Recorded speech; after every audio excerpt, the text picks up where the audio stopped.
Boa noite a todos. Vamos dar início a mais uma aula de cálculo, aula de análise matemática 3, certo? Na última aula, nós concluímos a parte de conexidade, né? Eu acabei me decidindo na aula passada não dar a parte de espaços topológicos, mas eu acabei mudando de ideia, né? Eu não vou entrar em muitos detalhes, né, só pelo menos umas ideias básicas em relação a essa parte do conteúdo.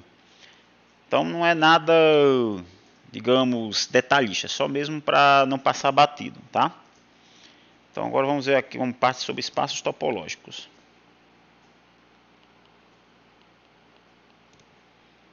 Espaços topológicos.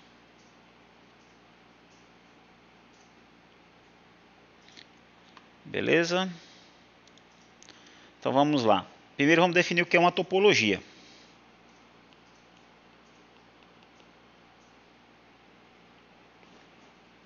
Uma topologia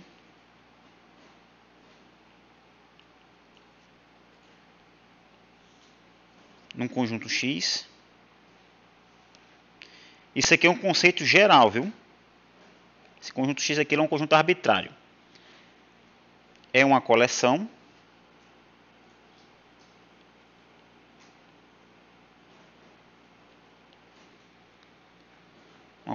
tal de subconjuntos de X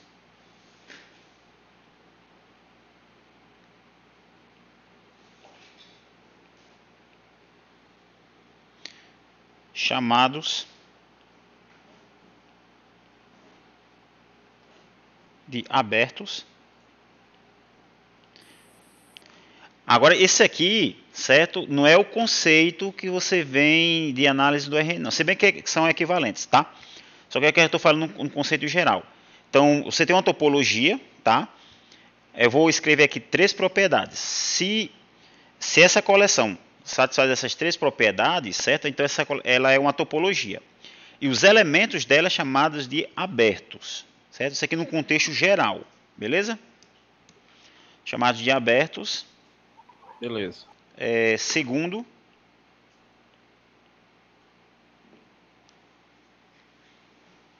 a topologia tal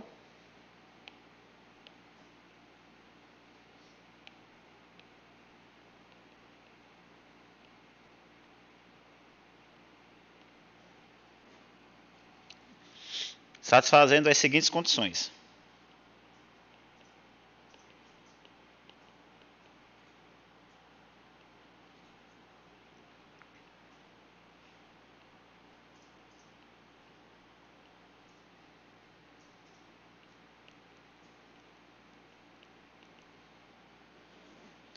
Bom, a primeira condição da topologia, certo? A primeira condição é o seguinte: o próprio conjunto X e a φ são elementos. Aliás, o X e o vazio são elementos, certo? De tal. O segundo, certo? É que a interseção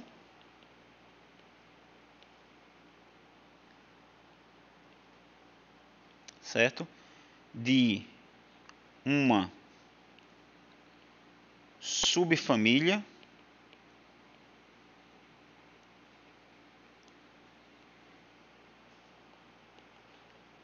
finita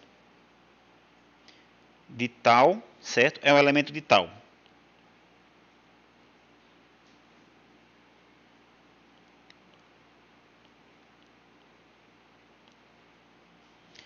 E terceiro, certo? Que é a questão da união arbitrária.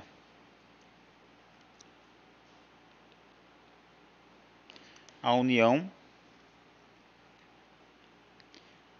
de uma subfamília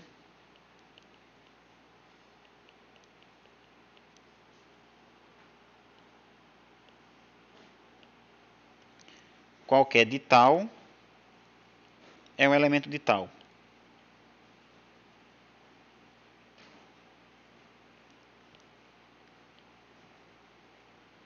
certo? Ou seja, se você tem uma coleção, certo, de subconjuntos de X, certo? Essa coleção chama de tal. Se tal satisfaz essas três condições, a gente chama, certo, essa família de topologia. Beleza? Qual a diferença que tem lá para aquela definição que nós já vimos, professor? Como? Que diferença tem para aquela definição lá de um conjunto finito Não, de abertos e abertos? A união de conjuntos finitos de abertos e abertos. na verdade, aquilo Porque aqui ali. já está definindo tal como aberto, né? Não, porque é o seguinte, lá, como a gente viu lá atrás, você viu que os abertos de URN satisfazem essas condições, tá? Que na verdade esses abertos não deixam de ser uma topologia, tá? Qualquer aberto no RN que você considera, ela satisfaz essas três condições, então elas determinam a topologia no RN, entenderam? Aqui é um conceito geral, aqui é um conceito, X é um conjunto qualquer, não necessariamente o subconjunto do RN. Tá certo, só. Entendi. Por exemplo, as bolas, elas definem as bolas abertas, elas definem uma topologia no RN, entendeu? E por aí vai. Entendi, professor. Bom, vamos definir agora o que é um espaço topológico.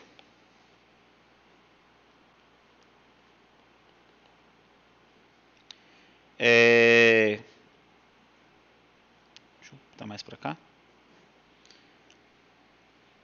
Um espaço topológico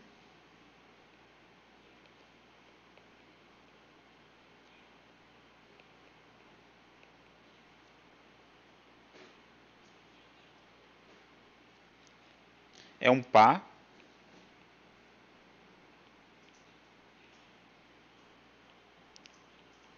x e tal, certo? Onde x é um conjunto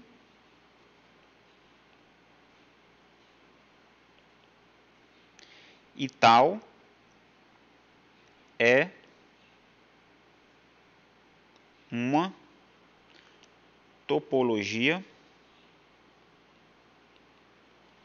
em X. Ou seja, o que é um espaço topológico? Certo? Espaço topológico é um par, certo? Formado por um conjunto e um espaço topológico é um par formado por um conjunto e uma topologia, né, no próprio conjunto.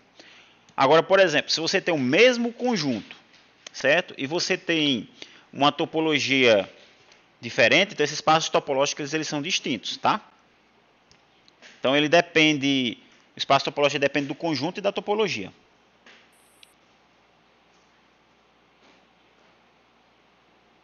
Beleza? Beleza. Então vamos ver aqui uns exemplos.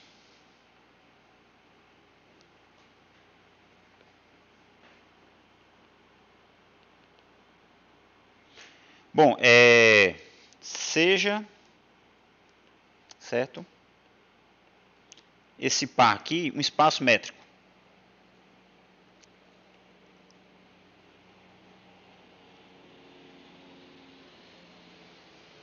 Vocês lembram, né? O espaço métrico, certo? Esse é um par, certo? Um conjunto. E você tem essa aplicação D, que ela satisfaz aquelas quatro propriedades lá de métrica, tá? Bom, Certo. então a métrica,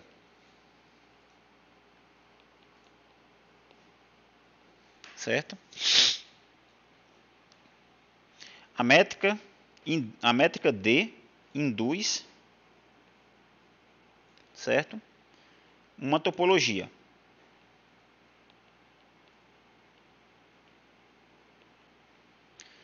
Certo? Vou chamar aqui de tal, dessa Dzinha, certo? Bom, é só você analisar as bolas do espaço métrico, tá? Você pode fazer essa relação. As bolas do espaço do espaço métrico você pode induzir uma topologia, tá? O par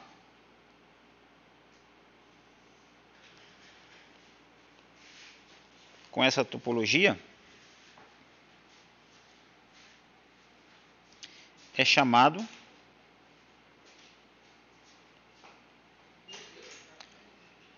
espaço topológico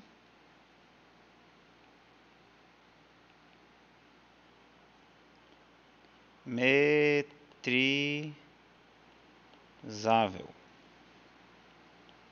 Ou seja, se a topologia, se o espaço topológico ele provém, certo, de uma métrica, a gente chama que esse espaço topológico ele é metrizável, certo? Você tem a ideia de distância dentro dele, tá?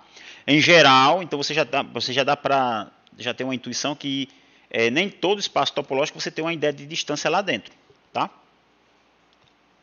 Ou seja, nem todo espaço topológico é munido de uma métrica, beleza?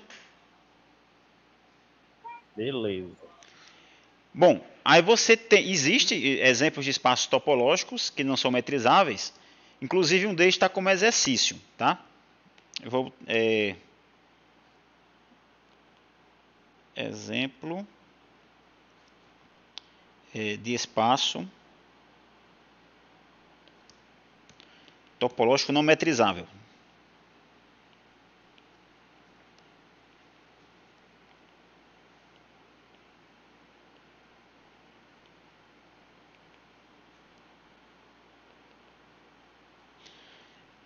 É o exercício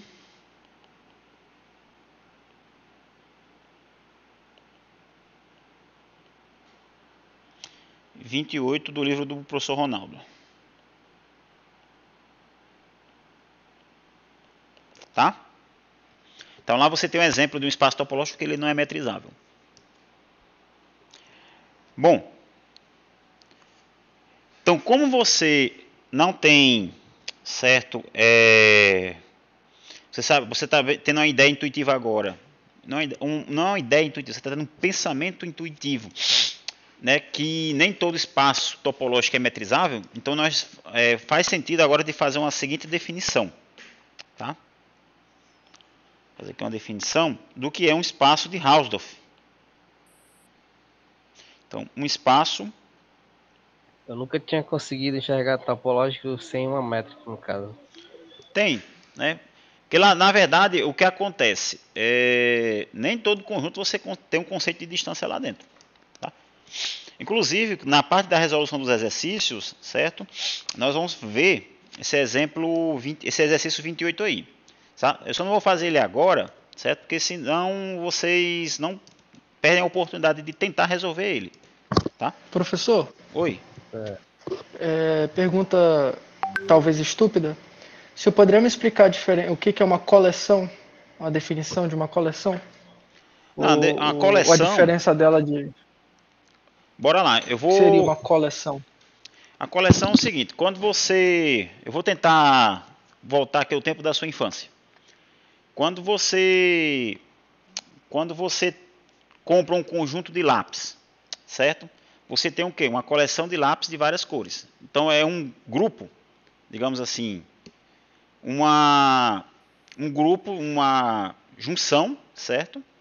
De itens que tem uma determinada relação, digamos assim, tá? Por exemplo, você está colecionando o quê? Uma coleção de lápis, você tem um grupo de lápis, uma junção, certo? Um conjunto de lápis, certo? É basicamente isso. É como se fosse um conjunto, certo? Na verdade, você nem tem como definir o que é um conjunto. É mais uma coisa de intuição natural. Então, por exemplo, nesse contexto, por exemplo, se você tem um conjunto X, tá? Deixa eu botar aqui de vermelho. Você tem um conjunto X, tá? Aí você tem subconjuntos desse camarada, certo? Então o que é que você faz? Você cria um novo conjunto, onde os elementos são quem? Os subconjuntos dele. Então isso aqui é um quê? Isso aqui dá uma ideia intuitiva do que é uma família. Então, por exemplo, aqui eu uso uma notação, certo? Isso aqui é uma família. Por exemplo, esse índice aqui ele pode ser enumerável, ou seja, você consegue contar a quantidade de subconjuntos que esse conjunto X tem, ou não é numerável, você não consegue contar. Certo? Pode ser finito, uma quantidade finita. Certo? Por exemplo, a coleção de lápis, quando você compra uma caixinha de 12 cores, então você tem, digamos ali, 12 elementos, entre aspas, entendeu? Então aquele seria uma família. Então não tem uma definição rigorosa do que é uma família, é uma coisa mais intuitiva. É a mesma coisa de uma ideia de conjunto, você não tem uma definição de conjunto.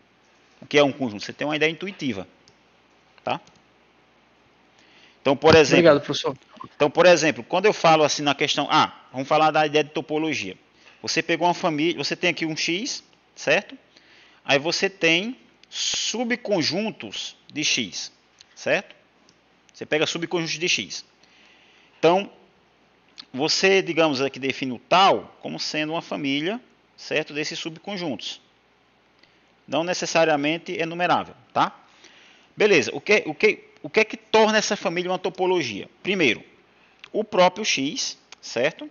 E o vazio tem que pertencer a essa topologia, certo?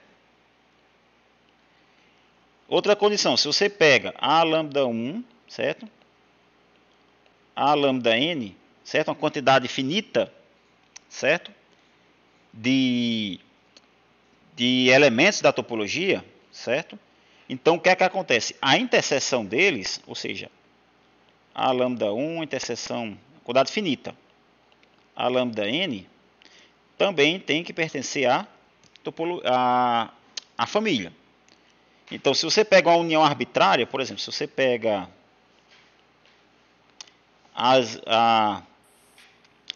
você pega, eu vou pegar, dizer assim, subfamília, por exemplo, subfamília seria uma família dentro de outra família. Por exemplo, você pega pegar assim, tal, como sendo a lambda, com lambda em L.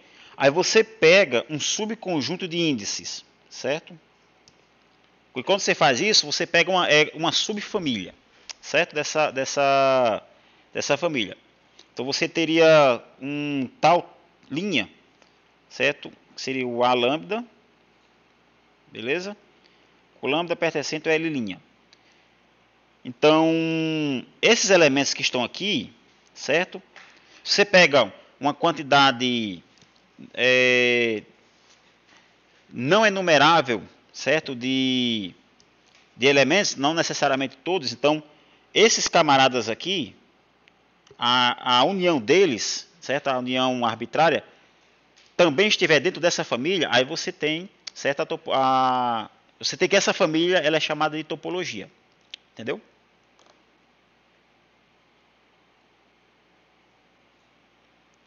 Ficou claro ou quer que eu explique de novo? Obrigado, professor. Ficou claro. Certeza? Sim, sim. Essa sua risadinha não, não me engana, viu, cabra? Não, ficou claro, pô.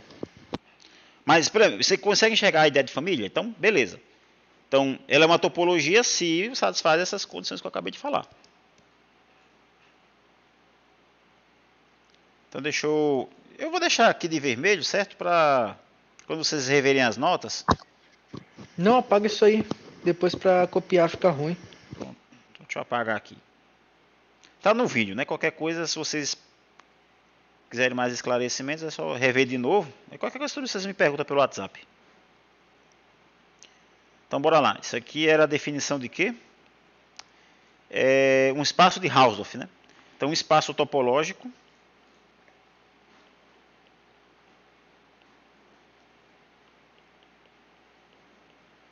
é de Hausdorff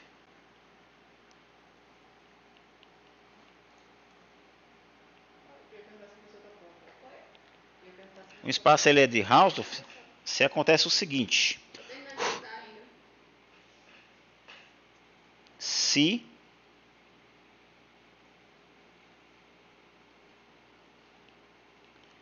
dados A diferente de B, certo?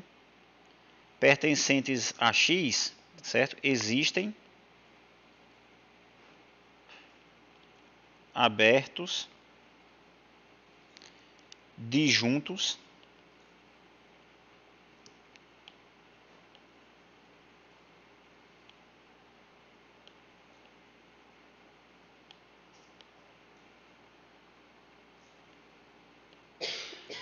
A e B, certo? No X, tais que o A pertence a A e o B pertence a B. Beleza? Então isso aqui a gente chama de espaço de Hausdorff. Inclusive, Gabriel, já que você mexe com... Você trabalhou no PIC aí trabalhando com variedades, certo? Para você definir uma variedade diferenciável, você tem que exigir, no mínimo, que ele seja um espaço de Hausdorff, tá? Para poder você definir você poder construir, certo? Você construir um que é uma variedade diferenciável, tá? Então, a variedade, você consegue ter essa visão, certo? Aliás, você consegue construir o conceito de variedade em cima, a exigência mínima, digamos assim, o mínimo que se exige, certo, do conjunto é que ele seja de Hausdorff, tá?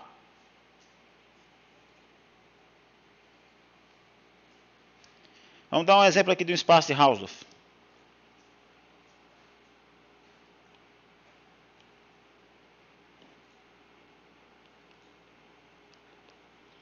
O espaço clássico de Hausdorff é o próprio espaço métrico, tá? Então todo espaço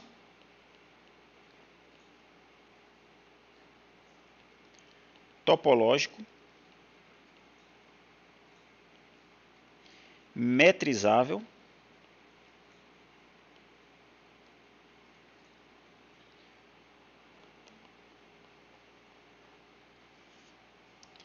é de Hausdorff.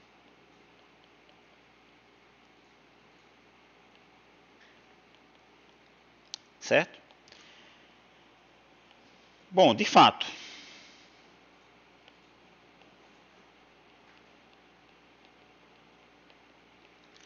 certo? Então, sejam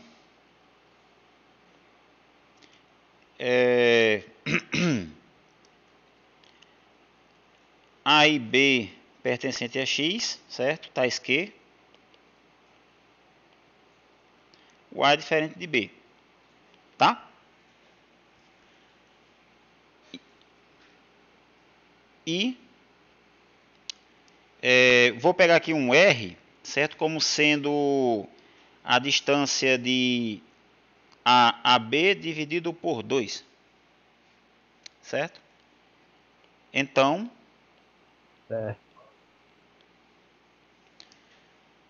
B1 igual a bola de centro A e raio R, e B2, certo? Que é a bola de centro B e raio R, são disjuntas.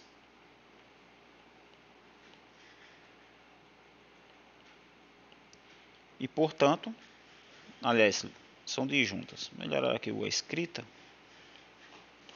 Ou seja, se você pegou dois pontos, você mostrou que existem abertos em torno dele, de tal forma que esses abertos são disjuntos, então ele é o espaço de Hausdorff. Logo, certo? Na verdade, geralmente usa a notação de espaço métrico usando o M. Então, esse camarada, certo? É um espaço de Hausdorff. Tá? Beleza? Agora, imagine, eu vou definir agora o que é uma sequência, certo? Convergente no espaço topológico. Aí você já começa a imaginar, tá? Que, por exemplo, convergência em espaços que não seja de Hausdorff. Então você já consegue ter mais ou menos a ideia do que acontece com o limite, tá? Deixa eu definir aqui uma... Eu ainda não estou enxergando geometricamente esse espaço aí. Cara, enxergar isso geometricamente não é uma coisa muito simples de fazer, não. Porque na sua mente você começa a imaginar espaços que possuem distância, tá? Então não é uma coisa muito fácil de se enxergar, não. Pelo menos geometricamente, não. Tá certo. Porque as figuras projetadas pelo seu cérebro geralmente têm ideia de distância. Então bora ver. Oi? É isso mesmo. Então bora fazer aqui uma definição de o que é uma sequência convergente no espaço topológico. é uma sequência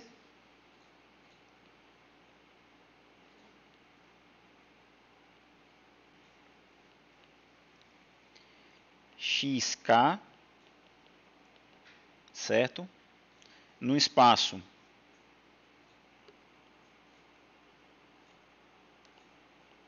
topológico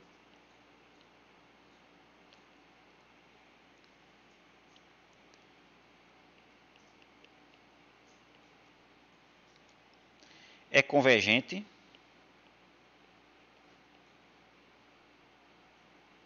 certo?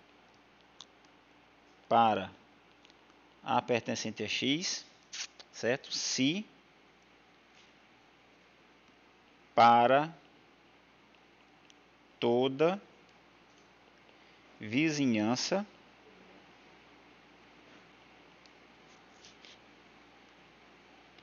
V contida em X de A, certo? Existe um K0 natural tal que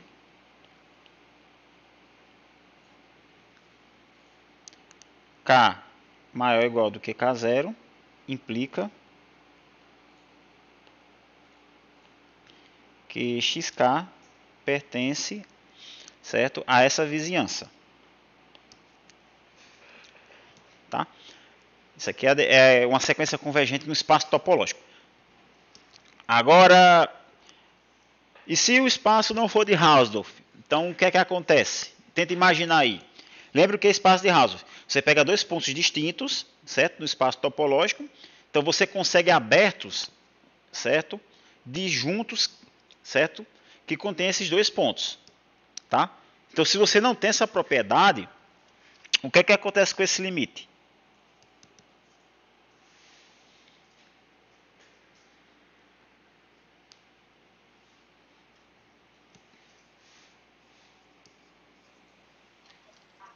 Ela diverge, né?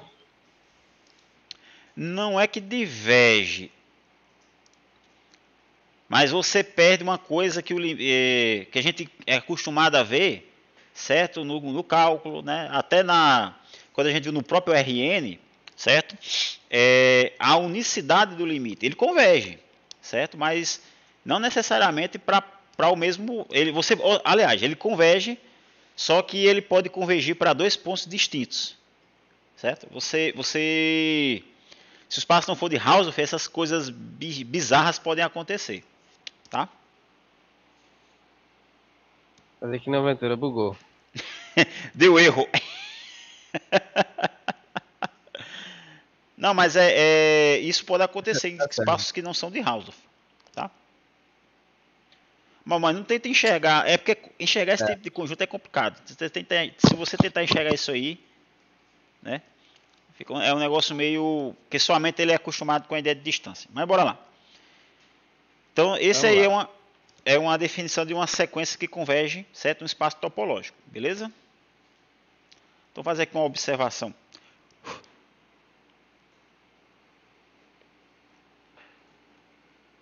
Fazer aqui uma observação.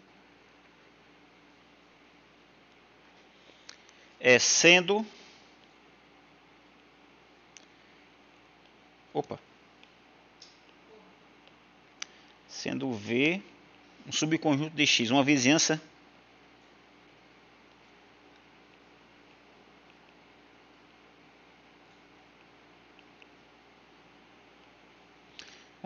de A, certo? Então, existe um aberto, certo? A dentro da topologia, tá ok? Professor, no caso, só perde a unicidade, então, né, professor? Perde a unicidade. Ou seja, você tem um limite convergindo para dois valores distintos, né? Se o espaço ele não for de Hausdorff.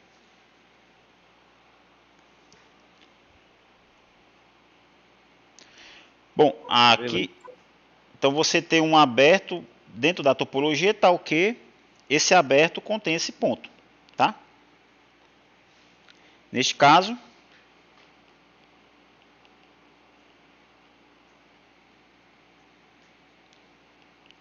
A é chamado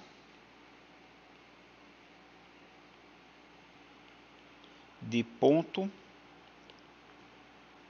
interior. Certo? Isso é no conceito de espaço topológico em geral. Ponto interior de V.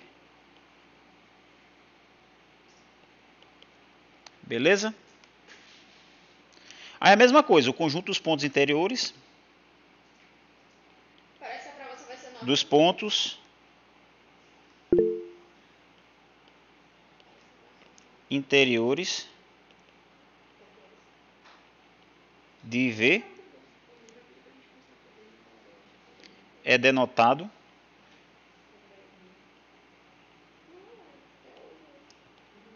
por interior de V, certo? Int V. Mesmo jeito lá da análise do RN, tá? Bom, fazer aqui uma definição do que um homeomorfismo entre espaços topológicos sejam, certo? X1 tal 1, certo? E x2 tal 2, certo? Espaços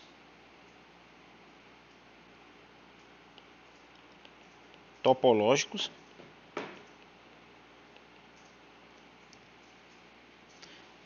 dois espaços topológicos distintos, tá?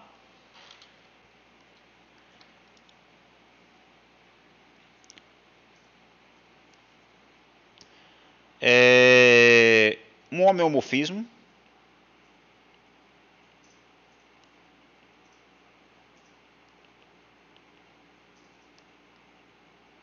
certo? Entre estes espaços, certo? É uma abjeção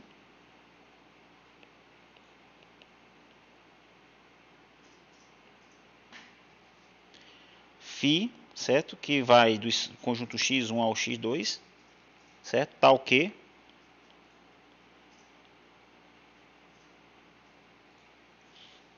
para quaisquer abertos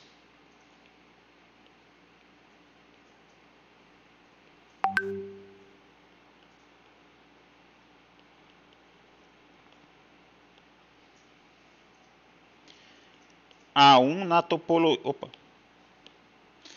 topologia do conjunto 1 e A2 na segunda topologia do x2, certo? Tem-se que a φ de A1, certo? Está na topologia φ2, certo? E a φ a menos 1 do A2 está na topologia... Não é φ não, desculpa, tal. Ou seja, se tu pega... Se você pega um cara da topologia do x2, certo? O inverso dela, certo? O conjunto inverso, certo? Tem que estar na topologia do x1, certo? E se você pega um camarada da topologia do x1, certo? A imagem dela tem que estar na topologia do x2. Então, na verdade, para ficar mais... Se você pega um camarada da topologia x2, a pré-imagem tem que estar na topologia da x1.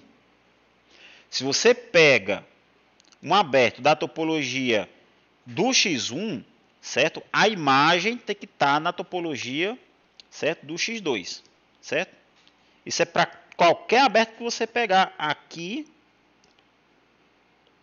aqui, certo? Ou aqui. Vocês entenderam a ideia? Eu entendi, professor. Beleza. Então isso aqui define um homeomorfismo entre espaços topológicos, certo? Então, continuando aqui, deixa eu mudar aqui a cor do lápis. Então, dois espaços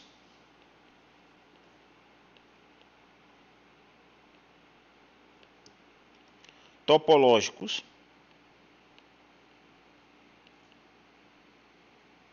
são homeomorfos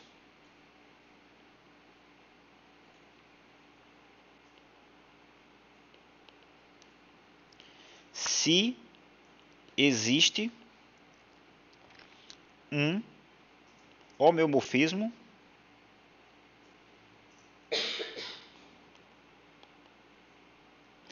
entre eles.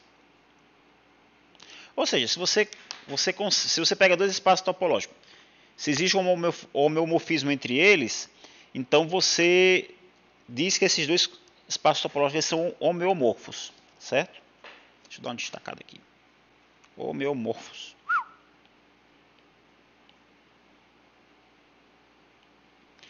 Beleza?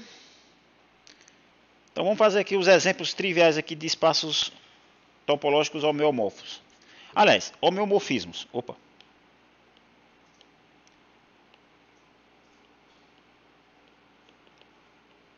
Então são homeomorfismos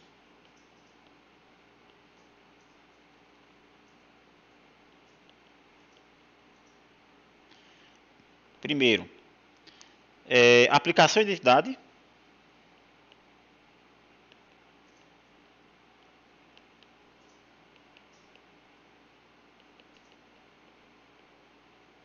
Certo? Inversa de um homeomorfismo.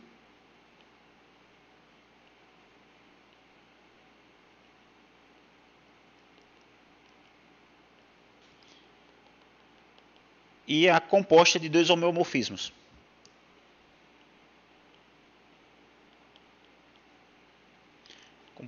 Aliás, é composta de homeomorfismos.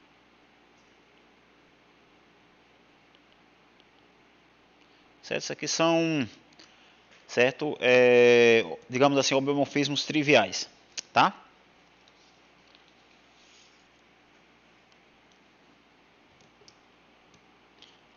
Então vamos aqui para uma outra definição do que seria um subespaço topológico de X, né? De um subespaço topológico de um espaço topológico, tá?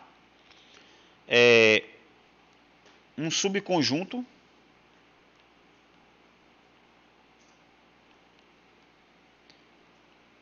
de um espaço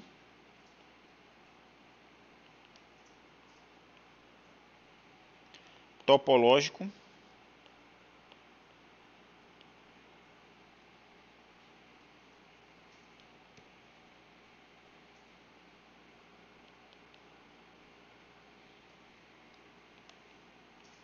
munido da topologia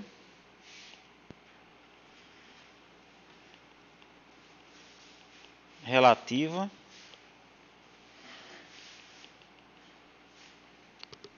a tal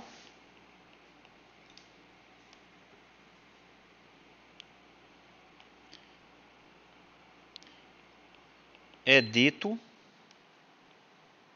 um subespaço topológico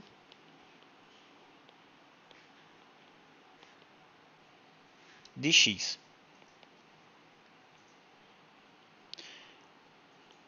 Beleza, vocês entenderam, né? Quando você tem o espaço topológico X, aí você pega um subconjunto, tá? Aí dentro desse subconjunto você pega a topologia do X e faz uma topologia relativa dentro desse subconjunto, tá? Aí aí você constrói essa topologia relativa. Então, com essas propriedades, aí você chama esse subconjunto de espaço topológico, tá? Ou, desculpa, de subespaço topológico de X. Aquela ideia de topologia relativa que a gente viu lá da análise do RN. Beleza?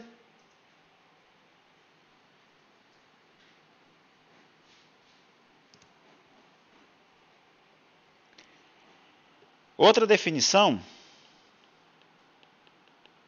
certo? É a definição de espaço, certo? Topológico compacto, tá? Então, um espaço topológico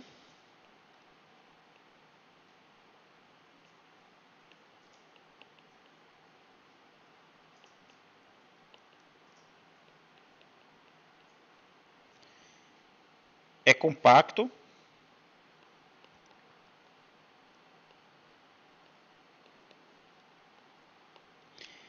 bom. O que é que vem na cabeça de vocês? Que seria um espaço topológico compacto? Aí quebrou aquela definição lá anterior, professor, lá das aulas anteriores. Bom, limitado e fechado aqui não funciona, viu? Então, aqui, porque aqui Pois você está é. no espaço topológico, né? Uma Entraria coisa... na ideia de família? Exatamente. Só que aqui é a Aquela família... coisa das coberturas, Isso, todas exatamente. cobertura aberta, admite infinita. Isso, só que aí o que acontece? Você não tem a cobertura do espaço, algo cobrindo o espaço topológico, tá? Então você tem que pegar esses abertos dentro da topologia, certo? É meio bizarro você ver algo cobrindo o espaço topológico. Você não sabe nem se tem algo além desse espaço. Então, nesse caso, é a mesma ideia. Só que aqui você vai pegar a família que você vai trabalhar é a própria topologia, tá? Então, o que acontece? Nesse caso, é se, certo? Toda cobertura de abertos de tal, certo? Que é a topologia, admite uma subcobertura finita, certo?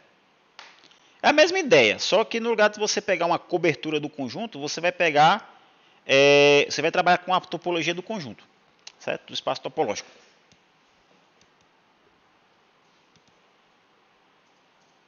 Então isso aqui seria um espaço topológico compacto, tá? A ideia de conexo é a mesma coisa, certo? Um espaço topológico conexo. Então, um espaço, eu não vou nem entrar em muitos detalhes. Um espaço topológico é conexo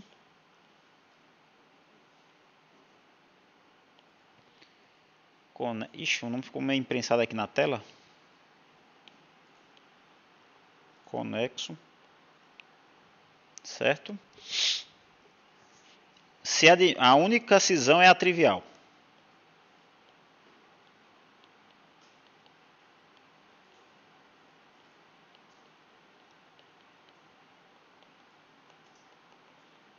Mesma coisa, certo? Bom,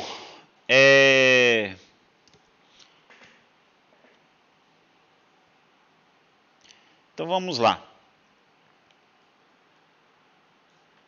Antes de a gente terminar, certo? Antes de entrarmos no assunto de aplicações contínuas, né? Ainda tem um teoremazinho.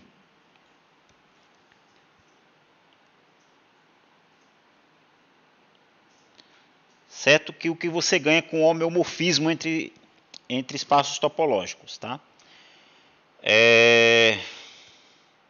O teorema é o seguinte: sejam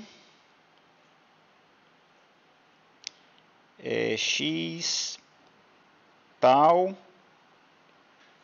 y, eu chamo aqui tal 1, tal 2, certo? Espaços topológicos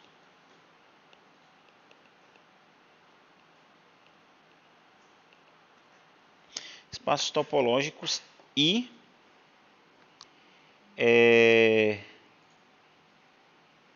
não, espaços topológicos.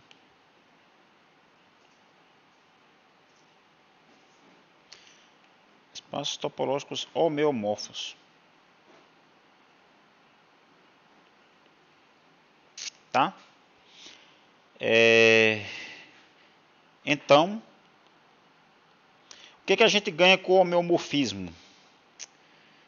Primeiro,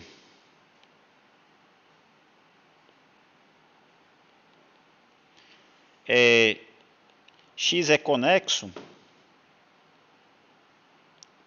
se e somente se o Y é conexo.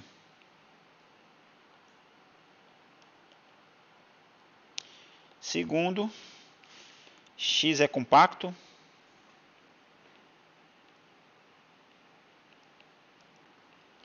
se e somente se Y é compacto. Resumindo a história, o homeomorfismo ele leva compactos e compactos e conexos em conexos. Tá? Demonstraçãozinha fica para vocês brincarem.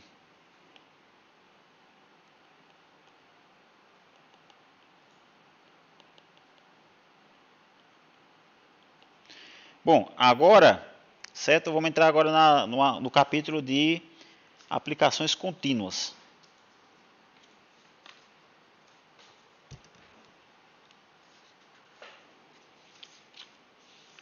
Antes de começar esse capítulo, certo? Não se esqueçam que tem outra seção aqui de exercícios. Deixa eu ver aqui como é que está a questão dos exercícios. A primeira, deixa eu ver aqui no índice, você tem exercícios na página 161. Opa, desculpa. No capítulo 2, que foi aquele do 56, né? Da página 56. E agora tem o da página 110, tá? Todos os exercícios aí para vocês tentarem fazer. É da página 110 até a página 114, é só uma figurinha, mas entra também, tá? Vocês fazerem também esses exercícios aí. Agora vamos entrar na parte de aplicações contínuas.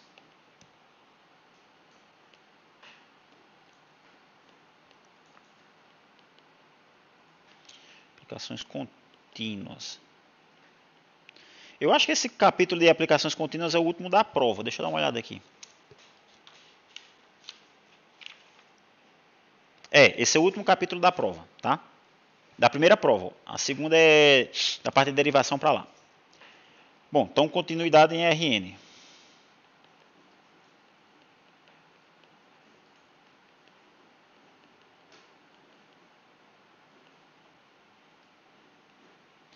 Bom, então vamos definir aqui o que é uma função contínua dentro do espaço Rn. Primeiramente, definição, certo? Dados conjuntos. O x contido no Rn, certo? E o y contido no Rm, certo? Dizemos que uma aplicação, certo? F de x no y é contínua no ponto A, certo? Se para todo epsilon maior do que zero, certo? Existe um delta também positivo, certo? Tal que para x pertencente a x, certo? E norma de x menos a menor do que delta implica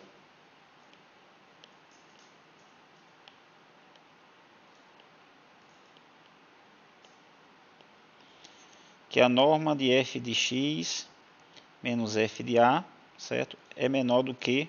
Ixi, como imprensadinho aqui. Deixa eu botar aí embaixo. Que a norma de f de x menos f de A é menor do que epsilon. Você percebe, certo, que digamos que a estrutura, entre aspas, da definição é a mesma da reta. Só que a diferença, no lado de você usar módulo, você está usando aqui uma norma, certo, do RN. Certo?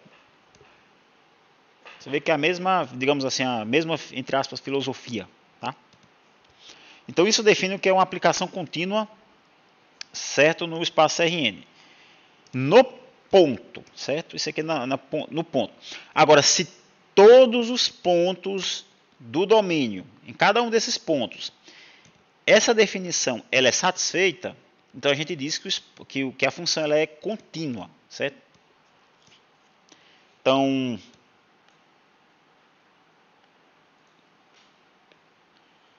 uma função f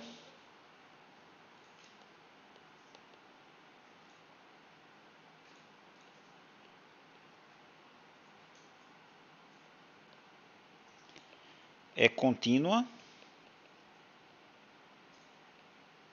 quando é contínua em cada ponto de x, tá? Vocês entenderam a ideia de uma coisa é continuidade no ponto, certo? Que essa é a primeira definição que está de preto. Aí se em cada ponto do domínio e a função é contínua naquele ponto, certo? Então a gente só diz que ela é simplesmente uma função contínua, tá? Ela é apenas contínua. Quando acontece assim, eu vou até destacar isso aqui. Em cada ponto de x, tá? Belezinha? Professor, uma pergunta aqui, um Diz aí. pouco, talvez, boba. É sobre quando eu quero provar alguma coisa sobre uma função que é contínua, tipo no intervalo, alguma coisa. Aí eu pego lá um ponto e mostro para aquele ponto. Mas a minha prova, no caso, funciona só para o ponto. Mas aí é tipo aquela coisa de que, por exemplo, o limite uniforme de funções contínuas, ele é uma função contínua. Né? Então a prova é feita para um ponto, usando um ponto lá.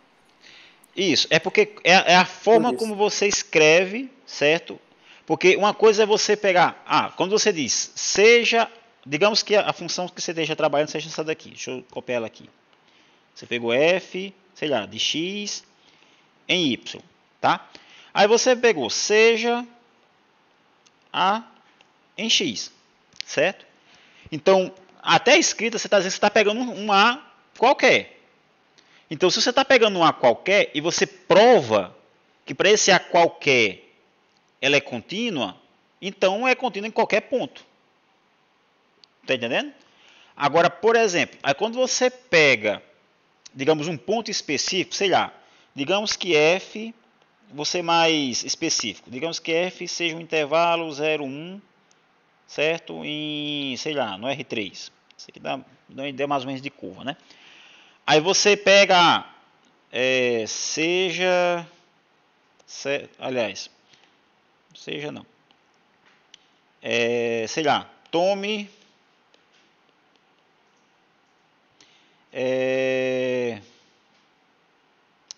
ponto, um meio, por exemplo. Você está pegando um valor específico. Aí, por exemplo, se você faz a prova em cima desse valor 1 meio, então você está provando para aquele ponto específico. Entendeu? Então essa é a diferença de você provar para um ponto, certo? E para um ponto genérico. Porque uma coisa é um ponto. Pronto, são duas coisas. Uma coisa é um ponto genérico, certo? Uma coisa é um ponto específico. Se você mostra a continuidade para um ponto genérico, então você está mostrando para qualquer ponto do domínio. Agora, você está mostrando para um ponto específico, então você está mostrando a continuidade naquele ponto específico. Tu entendeu a ideia? Entendi. Inclusive, lá na frente, nós vamos ver um exemplo, certo? Em que em todos os pontos do domínio menos um ponto, ele é contínuo, mas naquele ponto específico ele vai ser descontínuo. Você vai ver que eu vou falar de descontinuidade lá na frente, eu vou definir o que é uma descontinuidade, que na verdade é negar essa definição, tá? E eu vou dar um exemplo de uma função que ela é contínua em todos os pontos menos em um. Naquele ponto específico ela é descontínua. Quando eu falo em ponto, e no geral, se você tem pelo menos um ponto que é descontínuo, então a função como um todo ela não é contínua, ela é descontínua, tá? Então vamos lá. Eu defini agora uma função contínua, né? Bom, essa proposiçãozinha aqui que eu vou escrever agora, ela é importante, certo? Porque tem umas demonstrações que ela ajuda. Proposição é o seguinte: as seguintes afirmações são equivalentes.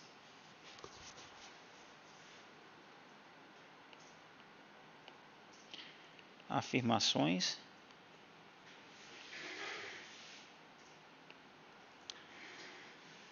são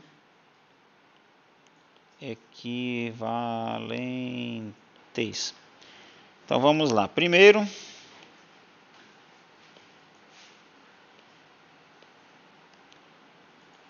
é que f de x, y é contínuo em A.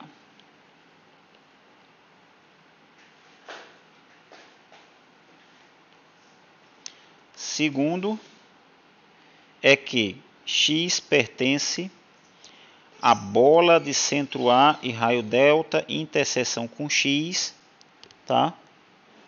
Ela está, desculpa, ela implica, certo? Que a f desse ponto pertence à bola de centro de f de A, certo? Raio epsilon, interseção com y. A terceira, certo? É que a f da bola de centro A e raio delta, interseção com x, ela está contida, certo? Na bola de centro de f de A e raio delta, interseção com y, tá? Então essas três afirmações elas são equivalentes. Resumindo a história, essas duas condições seguintes, ela é a mesma, você mostrar essas propriedades 2 e 3 equivale a dizer que a função ela é contínua naquele ponto, tá? Então essa demonstração, ela é simples, então deixa aí para vocês brincarem. Se bem que é meio óbvio isso aí.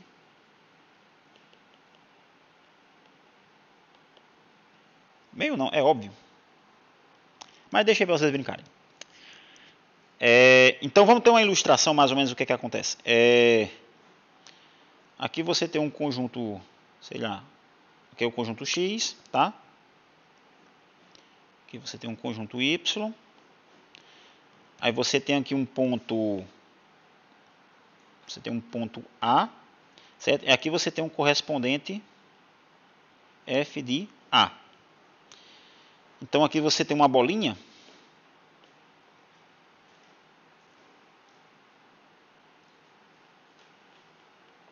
Certo? Essa daqui é a... Bom, finjo que esse A está no centro dessa bolazinha aí.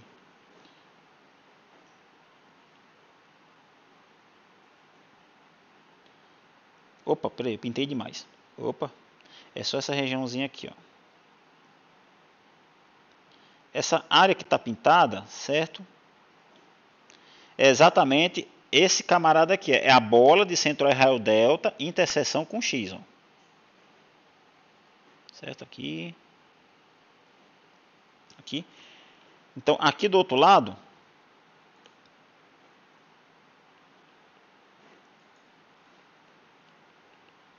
certo? Aqui você tem uma bola de raio epsilon, tá? Então, quando você intersecciona com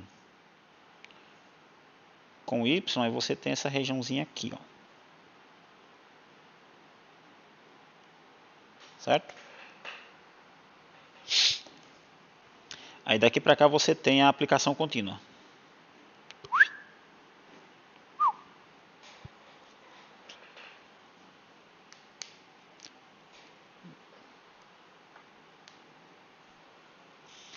Belezinha? resumindo a história, essa região que está pintada aqui, no X, certo? Ela tem que cair nessa região que está pintada aqui no Y. Tá? Beleza de Creuza? De boa na lagoa? Beleza. Então bora lá que o negócio não... O negócio a cada puxada que eu dou no tablet para cima vai piorando. Então bora lá. Então vamos dar aqui um exemplo, certo? Seja A pertencente a X um ponto isolado.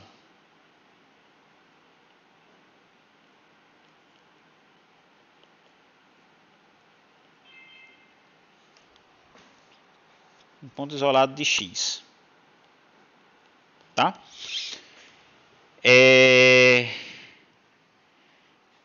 O que acontece? Se X é isolado, então, olha o legal é isso aqui, ó. Qualquer função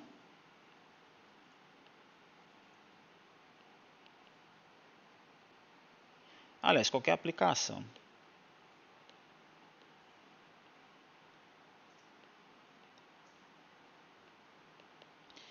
f, certo? Opa.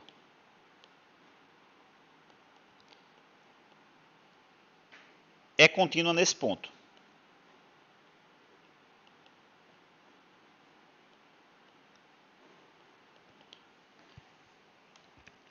Ou seja, se você tem um ponto isolado, qualquer função que você pegar, certo? Qualquer aplicação que você pegar, naquele ponto essa função ela é contínua.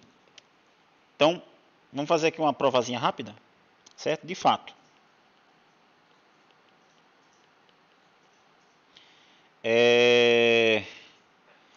Sendo A um ponto isolado, vocês lembram a definição de ponto isolado?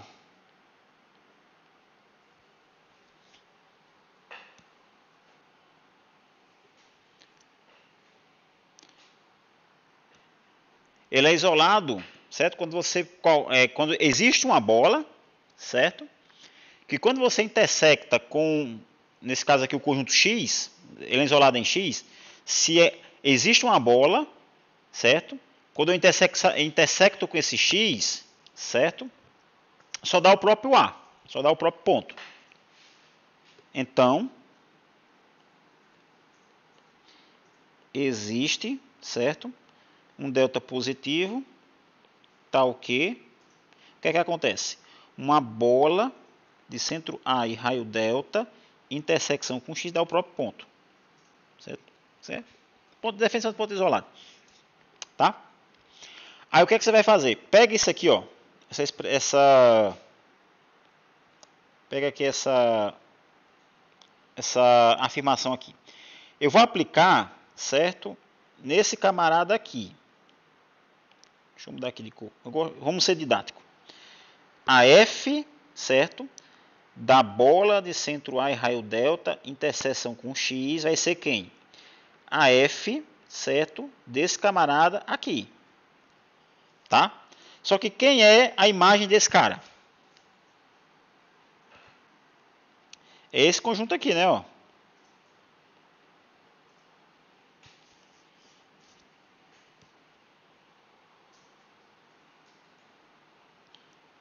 Só que esse conjunto está contido aonde? Na bola de centro F de A e raio epsilon e interseção com Y. Tá? Isto é,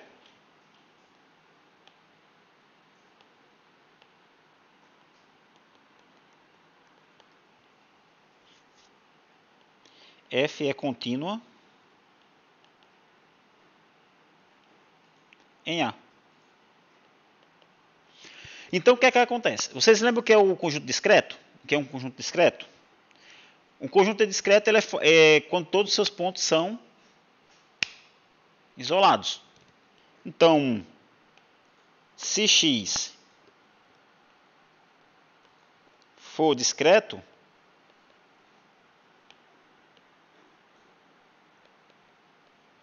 então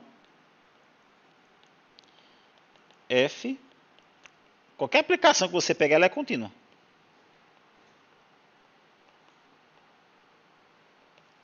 Certo? Porque isso aqui, essa continuidade no ponto isolado, ela vale para qualquer ponto do conjunto discreto. Tá? Então você consegue mostrar que qualquer função, desculpa, qualquer aplicação definida num domínio discreto, ele é uma aplicação contínua. Tá?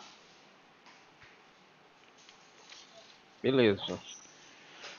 Um outro exemplo que, ao meu ver, ele tem uma relevância muito grande, é a questão da norma ser uma aplicação contínua. Tá? Então, um outro exemplo aqui, certo? Toda norma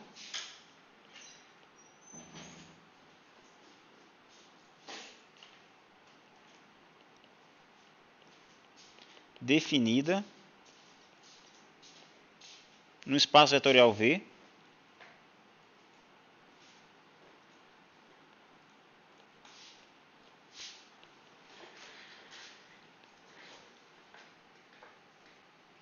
é uma função contínua.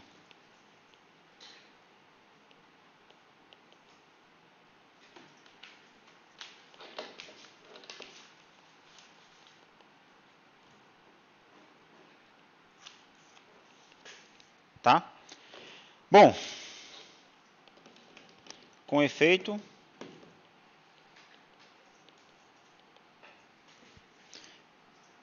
fazendo, ou seja, vamos definir aqui a função. É f de x como sendo a norma de x, certo? E x é um elemento do espaço vetorial, tá? Tem-se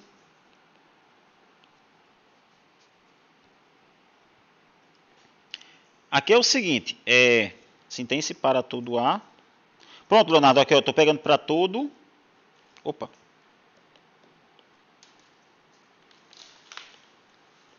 Como eu vou pegar para todo A, certo, em V, então isso, o que eu mostrar para esse A vai valer para qualquer A que eu pegar, entendeu? Aqui é uma coisa genérica. Então aqui é o seguinte, o módulo de f de x, certo, menos f de A, isso aqui é igual, certo, ao módulo da norma de x menos a norma de A, certo? Mas lembre-se que a gente viu a desigualdade, que isso aqui dá o quê? Isso aqui é menor ou igual, certo, do que a norma de x menos A. Beleza? Então, com essa desigualdade aqui, a gente consegue mostrar.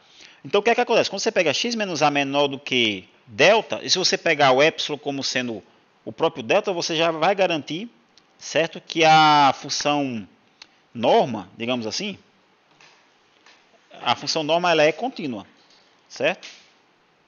Então, o que é que acontece aqui?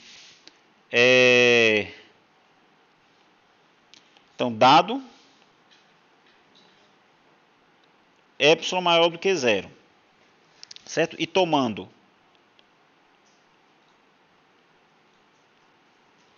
delta igual a epsilon, certo? Tem-se o seguinte, que a norma de x menos a menor do que delta implica, certo, que f de x menos f de a é menor do que epsilon. Tá? Portanto,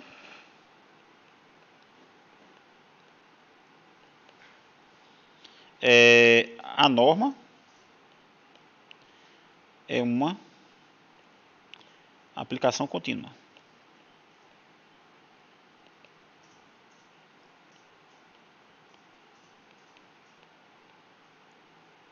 E isso em cima de qualquer espaço vetorial, em particular no Rn. Tá?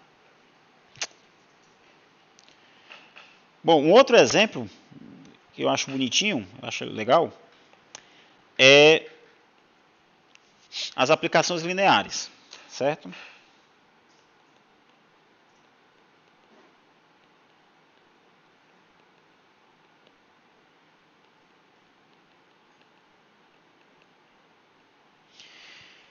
Bom, toda aplicação linear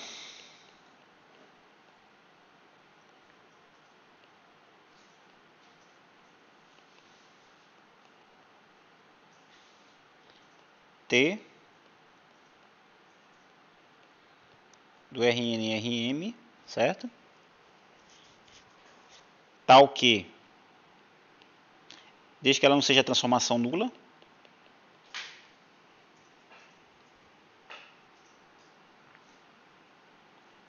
é contínua. Tá?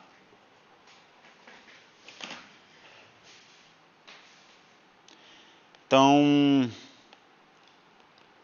demonstração desse fato é o seguinte: sejam, lembrando, por exemplo, que o A é genérico, né? Sejam A pertencentes a Rn, certo? E T uma transformação linear onde T é diferente da transformação nula, tá? Então,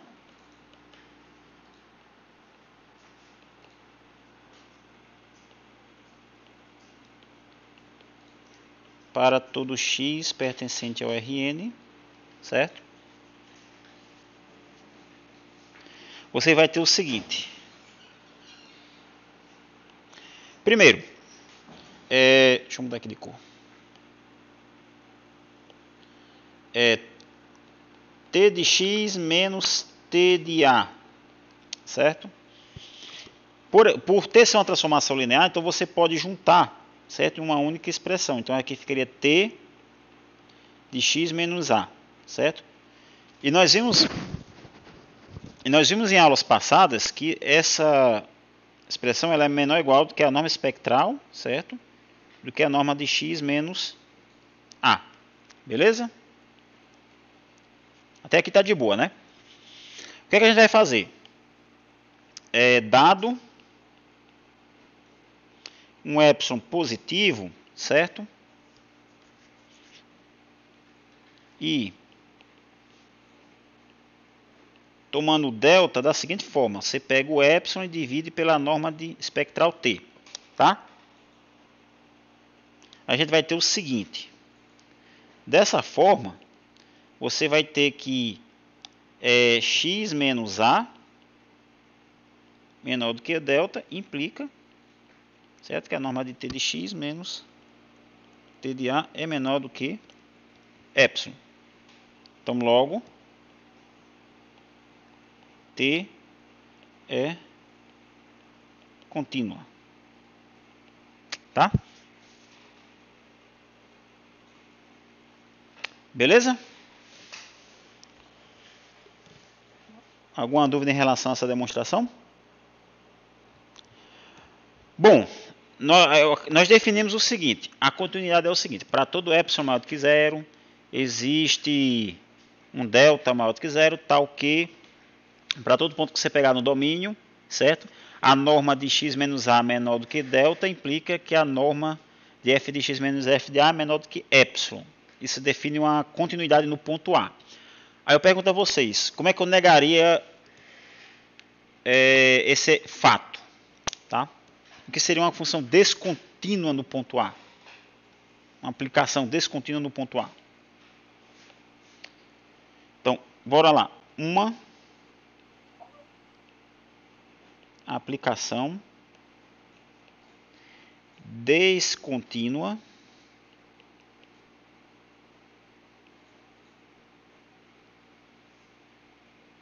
aliás, deixa eu fazer o seguinte: uma aplicação, definir a aplicação aqui, ela vai ser uma aplicação f, tá?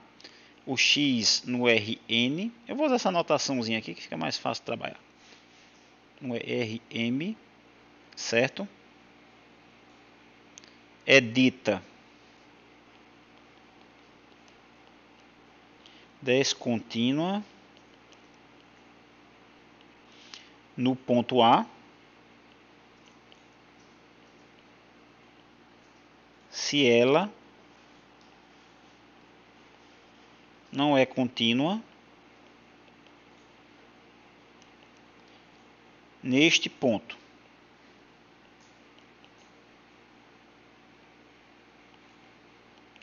Isto é, então eu vou negar, certo, a definição de continuidade no ponto. O que é que isso significa? Isto é, eu vou até mudar aqui um marronzinho. Como eu tenho para todo epsilon existe um delta, então o que é que acontece? Para qualquer delta que eu pegar, isto é, para todo delta,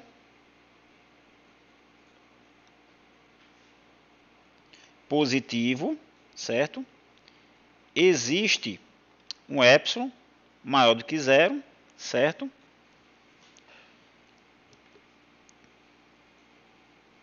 Tal que um x em x, tá?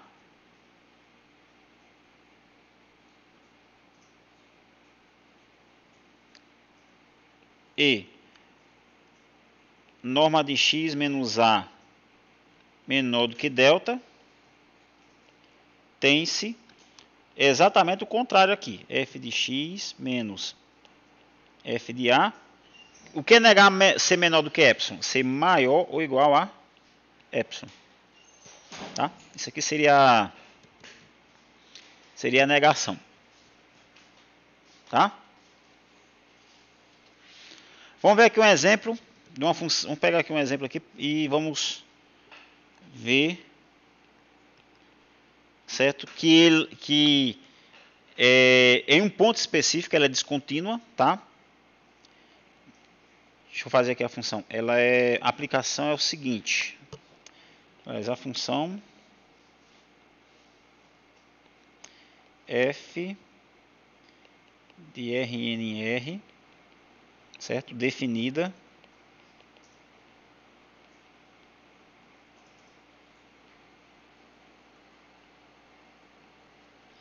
vamos definir ela da seguinte forma. Pega f de x, certo? Ela vai ser 1 sobre a norma de x, certo? Se x é diferente do zero, ou do ponto nulo, e ela é 1 se x é zero. Se você, função contínua no geral, certo? Todos os pontos do domínio tem que ser contínuo, certo? Se existir pelo menos um que não é existe um ponto onde a função não é contínua, então a função em si ela não é contínua. Eu falo numa questão geral. Agora, numa questão pontual, se você for analisar pontualmente, ela é contínua em todos os pontos menos o ponto zero. Certo? Vocês entenderam a diferença? Sim, professor. Beleza? Então o que é que eu vou fazer? Eu vou mostrar que essa função f não é contínua no ponto x igual a zero. Tá? Então vamos lá. Com efeito,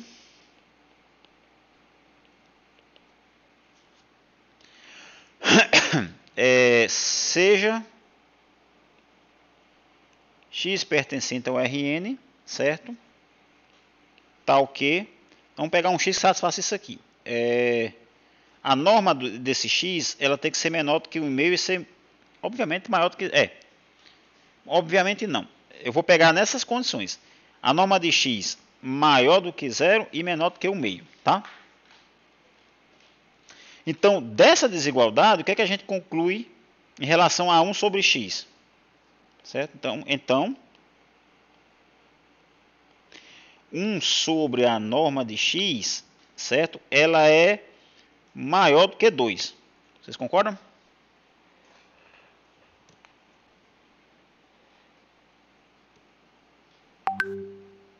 Proveniente Sim. dessa desigualdade aí. Então, logo, já usei aqui, logo, então pega aqui a norma, aí você pega f de x menos f de 0, certo? Porque eu quero fazer análise nesse ponto zero aqui. Então, o que é que vai acontecer aqui? Isso aqui vai ser o quê? Isso vai ser 1 sobre a norma de x, menos 1. Certo? Está em norma. Só que 1 sobre a norma de x é maior do que 2. Tá? Então, se ele é maior do que 2 e eu estou subtraindo uma unidade, então significa dizer que tudo isso que está dentro do módulo é positivo. Então, eu posso tirar isso aqui do módulo. 1 sobre esse camarada. E, obviamente, isso aqui é maior do que 1. Tá? Agora, tomando epsilon como sendo 1, certo? Para todo delta é positivo, certo? Existe um x em x, certo? Tal que a norma deste x é menor do que delta. E, mais ainda, f de x menos f de a, certo? É maior ou igual do que, nesse caso aqui, maior do que epsilon, tá?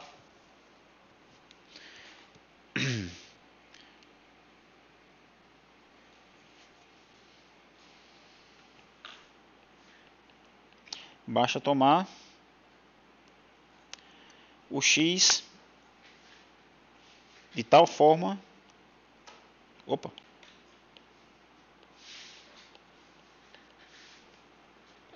que a norma desse x seja menor do que o mínimo, certo? Entre esse delta e 1/2, tá? Belezinha?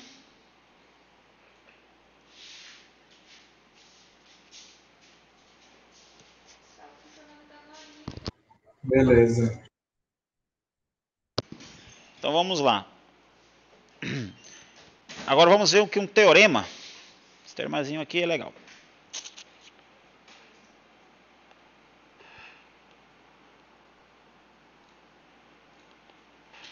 Que é a caracterização topológica da continuidade. Caracterização topológica da continuidade.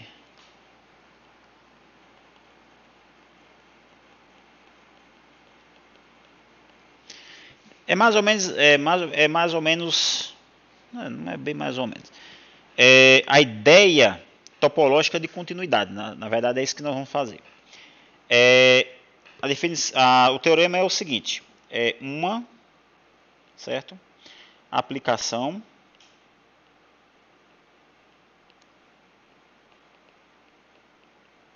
f. Eu esqueci de botar aqui, mas eu vou botar aqui, x no Rn. Eu estou dentro de um parênteses aqui.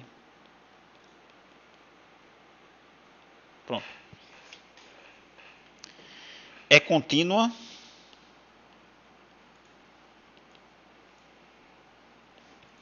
no ponto A, certo? Se e somente se, certo? Para toda a vizinhança do f de A, desculpa. Para toda vizinhança V, certo? De f de A em Y, certo? F a menos 1, a pré-imagem dessa V, certo? É uma vizinhança do A em X, certo?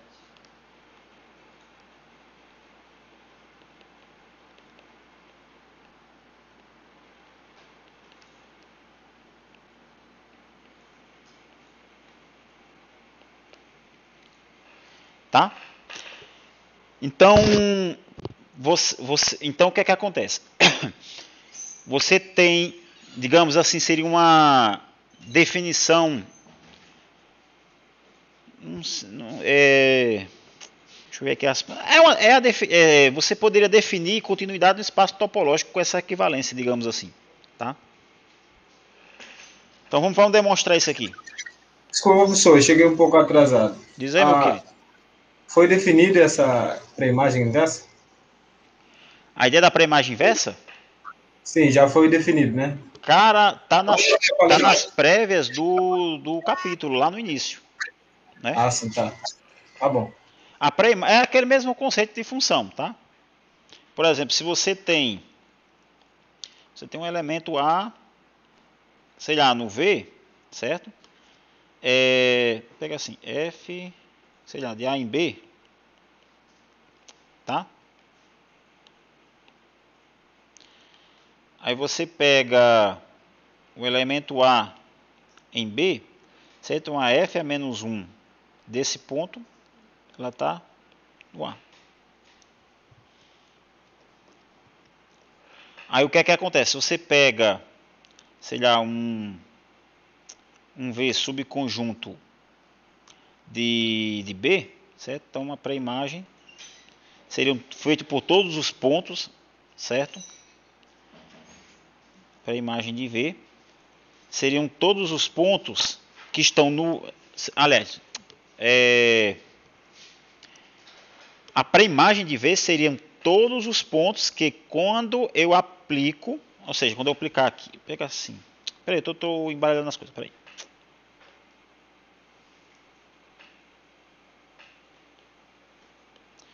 Vamos definir assim, a pré-imagem de V, certo? Se eu pegar aqui f de x em y, certo? São todos os elementos, certo? De x tal que a f de x pertence a V. Pronto. Beleza? Lembrando que o V é um subconjunto de y. Beleza, obrigado.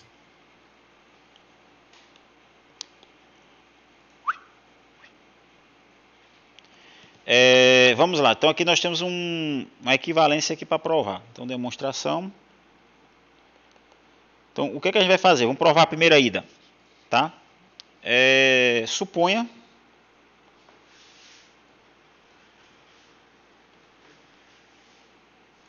que f seja... Vamos botar assim, bonitinho.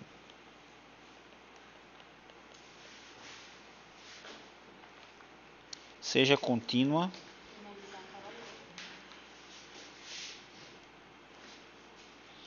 em A, certo? Bom, se ela é contínua em A, tá? O que é que acontece? Suponha que seja V, certo? Uma vizinhança, certo? De f de A, tá? Agora, isso em Y, desculpa. Em Y, tá? Então, o que é que acontece? Lá atrás, certo? Tem um corolário que diz o seguinte. Eu vou escrever ele de vermelho, certo? O corolário diz o seguinte. Corolário. Isso numa seção lá atrás, ele diz o seguinte. Seja, nós vamos usar esse corolário aqui. X contido em Rn, certo? Então, V contido em X é uma vizinhança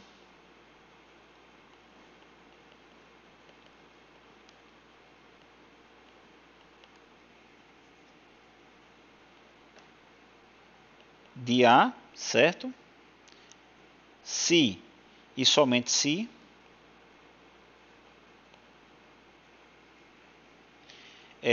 existe, certo? Um R positivo, tal que a bola de centro A e raio R, interseção com X, está contido em V. Esse corolário ele foi visto lá atrás, tá? Eu estou escrevendo aqui só para a gente relembrar. Então, quando eu falo que V é uma vizinhança de F de A, então isso aqui está acontecendo para F de A, certo? No contexto da demonstração. Então, opa.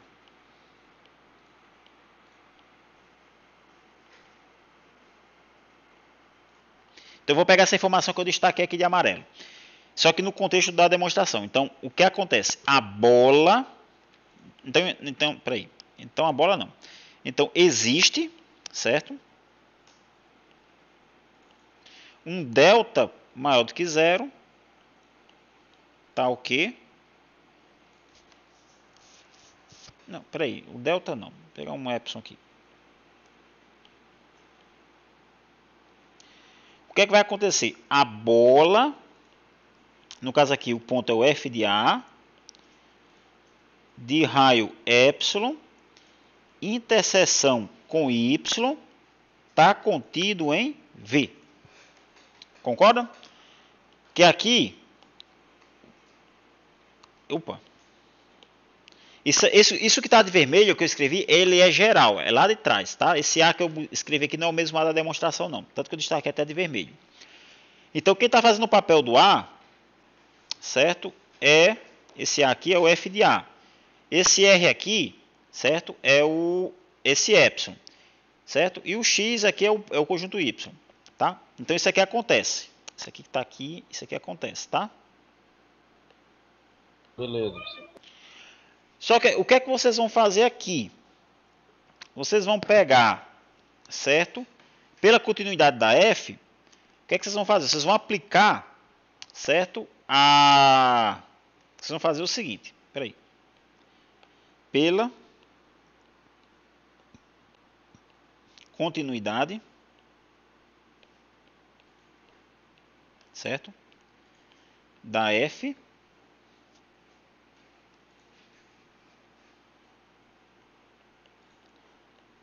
para este epsilon,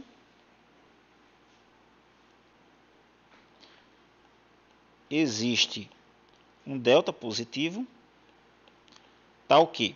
Lembre-se que nossa hipótese é que a F é contínua. Então, vamos voltar aqui para cá, certo? Como a F é contínua, então isso aqui é válido. Deixa eu voltar para cá. Isso aqui que está destacado de amarelo, isso aqui é válido, tá? Então, eu vou usar exatamente essa condição 3 aqui. Então, quando eu usar, o que é que vai acontecer? Deixa eu escrever aqui de roxo. Então, a F, certo? Da bola de centro A e raio delta, interseção com X, ela está contido na bola de centro F de A, raio epsilon, interseção com Y. Que por causa dessa expressão aqui atrás, ó, isso aqui está contido aonde? Em V. Tá? Logo, o que é que acontece? Logo, certo? Quando você pegar a pré-imagem, o que é que vai acontecer? A bola de centro A e raio delta, interseção com X, ela vai estar contido, certo? Na pré-imagem de V. Aí você vem para esse mesmo coloráriozinho aqui, você é si somente si. Então você isso aqui você garante o quê? Isto é F a menos 1 de V, certo? É uma vizinhança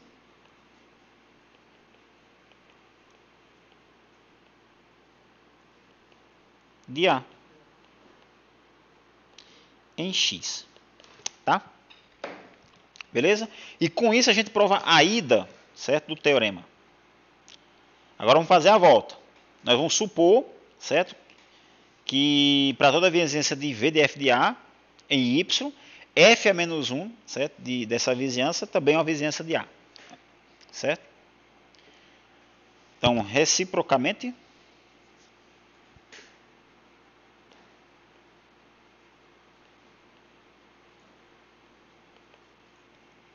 suponha que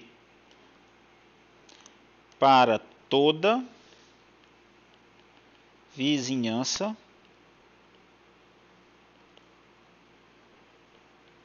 de f de A em Y, certo?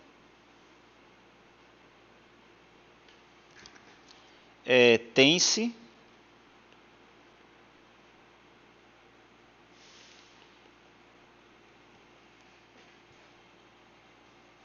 f a menos 1 de V uma vizinhança de A em X, certo? E agora nós queremos mostrar o quê? Que a f ela é contínua, tá? Então, dado epsilon positivo, certo? Tome o seguinte, se vale para qualquer vizinhança, certo? Em particular vai valer para essa daqui, tá? Pega essa vizinhança como sendo a bola de centro F de A e raio delta e interseção com Y, tá? Porque se vale para qualquer vizinhança, vale para essa aqui em particular, tá? Só que por hipótese, o que é que você tem? Bom, se essa aqui é a vizinhança da F de A, então por hipótese,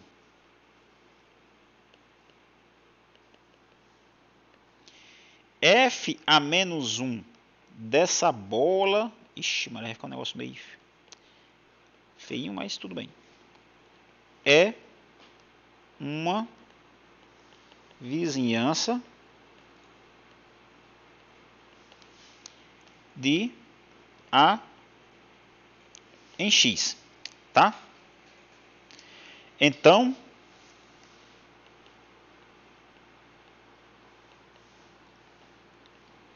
existe um delta, certo? Maior do que zero, tal que... Aí aqui é o seguinte, deixa eu botar aqui de roxo. A bola de centro A em raio delta, interseção com X, está contido a F a menos 1, certo? Isso é aquele mesmo colorado lá atrás.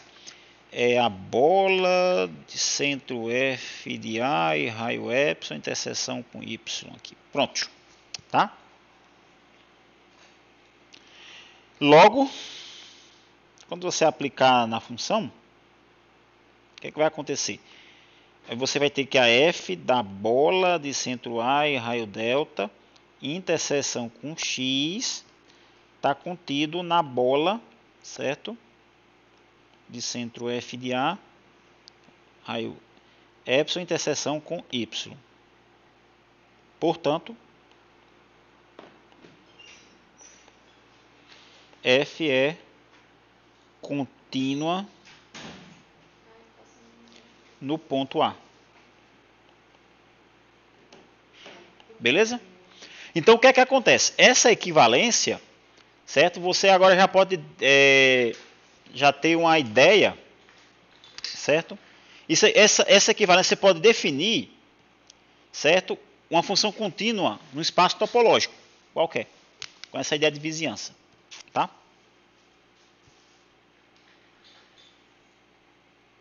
Beleza? Beleza. Alguma dúvida? Ou tá de boa na lagoa? Beleza, por enquanto. Bom, gente, então vamos ver aqui. Já são 19h50, certo? Eu acho que dava para ir um pouquinho além.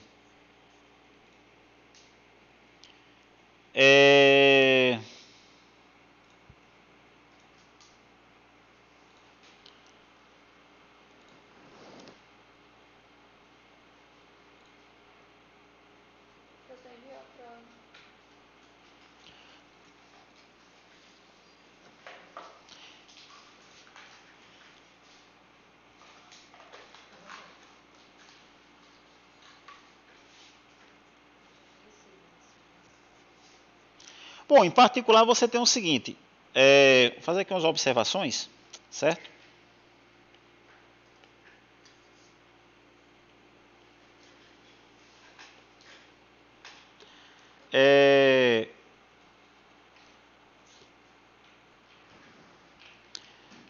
Observe que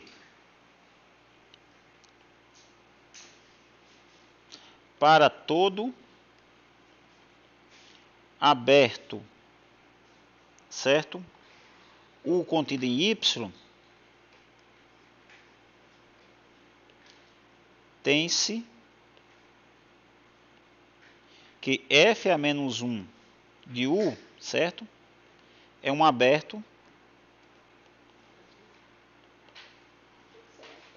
em X, certo?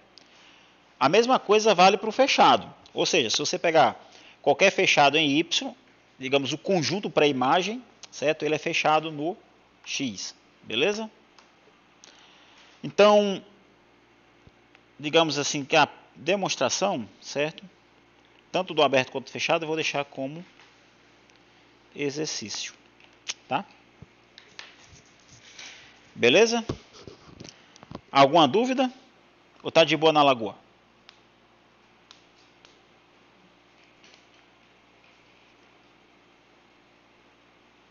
Tem que dar uma olhada para melhorar as ideias. Tem uma proposição aqui, que essa proposição ela é clássica. Eu vou enunciar ela aqui, certo? Vocês tentarem fazer em casa. Mas eu vou enunciar ela aqui, certo? Vocês tentem fazer em casa e na próxima aula eu faço ela. É continuidade e convergência.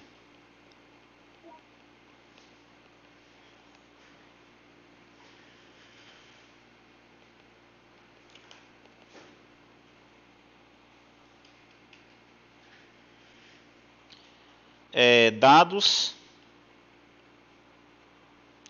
um conjunto no Rn, certo?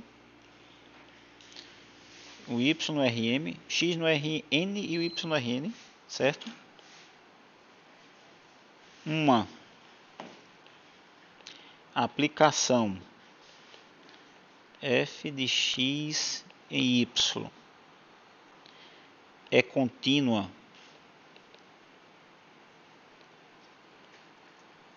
em A, certo? Se e somente se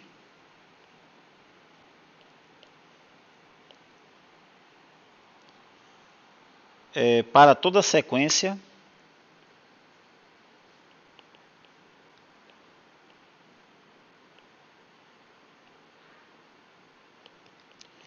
xk em x, certo? Em que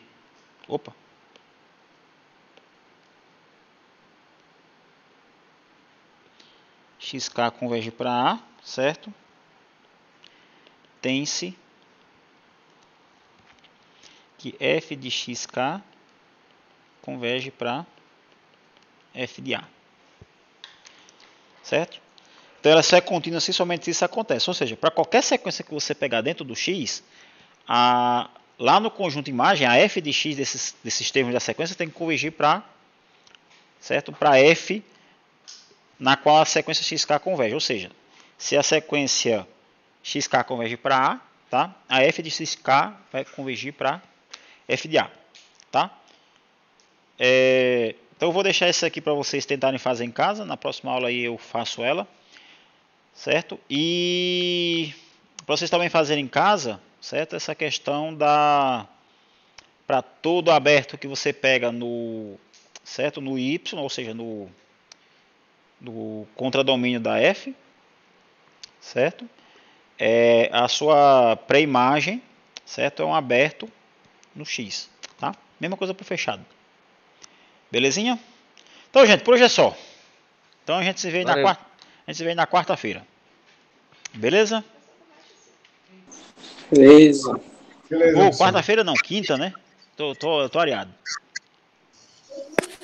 Vocês estão tão areados, mas lembrando o dia da data das aulas. Aqui era quarta mesmo. Não é quinta-feira.